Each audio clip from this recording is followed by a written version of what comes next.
اب واقعہ کچھ اس طرح ہے کہ میں نے آپ کو یہ بات بتائی تھی کہ یوسف علیہ السلام کو جو ہے وہ کنویں میں پھینکا گیا، اور جب انہیں کنویں میں پھینکا گیا تو کبھی کبھی انسان کی زندگی میں ایک ایسا فیز آتا ہے کہ اس کے پاس چوائس کوئی نہیں ہوتی اور وہ اپنے آپ کو بند فیل کرتا ہے. یعنی وہ کنویں میں تھے، باہر آ نہیں سکتے تھے، بھیڑیوں نے کھا جانا تھا، اندر رہ نہیں سکتے تھے کیونکہ بھوک اور پیاس سے جو ہے وہ ڈیتھ ہو جانی تھی.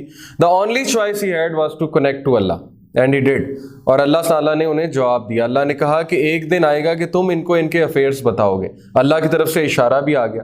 تو جب ہم بھی کبھی زندگی میں کہیں پھنس جائیں تو ہمیں سوچنا چاہیے کہ اللہ نے ہمیں آئسولیٹ کیا، اور آئسولیٹ کرنے کی وجہ یہ ہے تاکہ ہم اللہ کے مزید قریب ہو جائیں. جو ٹیسٹ ہمیں اللہ کے قریب لے آئے وہ ٹیسٹ سے اچھی بات اور کیا ہوگی؟ وہ زحمت نہیں ہے، وہ رحمت ہے.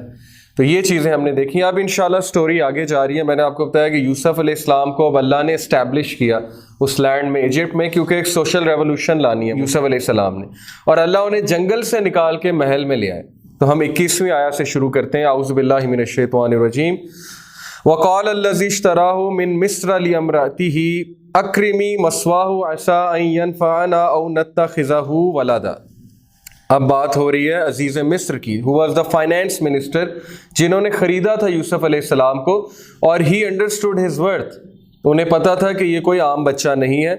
اور وہ شخص جس نے مصر سے انہیں خریدا، اس نے کہا اپنی وائف سے، اور اس نے کیا کہا؟ Make his stay comfortable. اس بچے کی بہت حفاظت کرو اور اس کو کمفرٹیبلی اسٹے کراؤ. May be he will profit اس، کیا پتہ ہے ہمیں بہت نفع دے. اور دیا یوسف علیہ السلام نے. یوسف علیہ السلام کے آنے سے اتنی برکت پھیل گئی اس محل میں، اور کام اتنے سموتھ ہو گئے، فیصلے بہت اچھے طریقے سے ہونے لگے، تو نفع ہوا انہیں بہت زیادہ.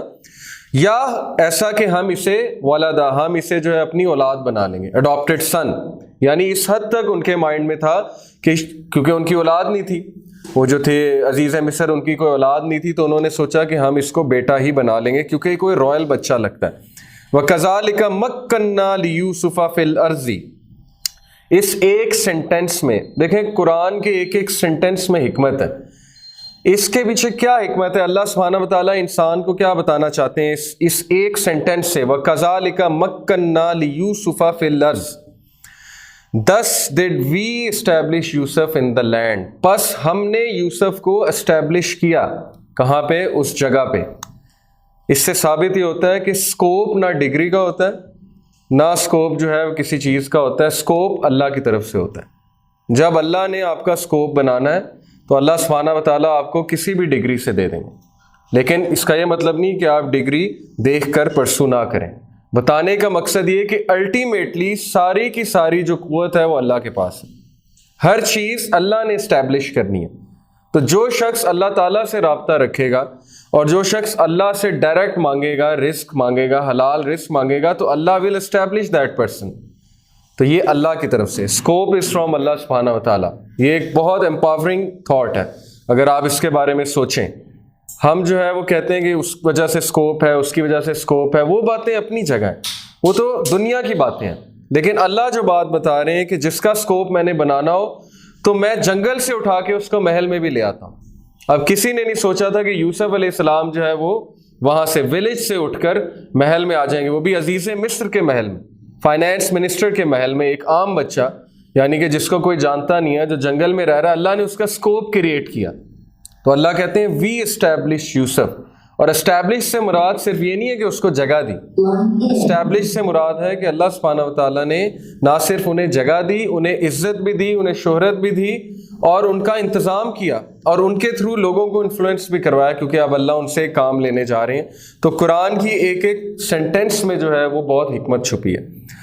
وَلِنُعَلِّمَهُ مِن تَعْوِيلِ الْأَحَادِيثِ that we may teach him the interpretation of events. اور ہم نے اسے وہاں کیوں مقیم کروایا؟ تاکہ ہم اسے سکھائیں تعویل کرنا، احادیث کی، ایونٹس کو انٹرپریٹ کرنا سکھائیں.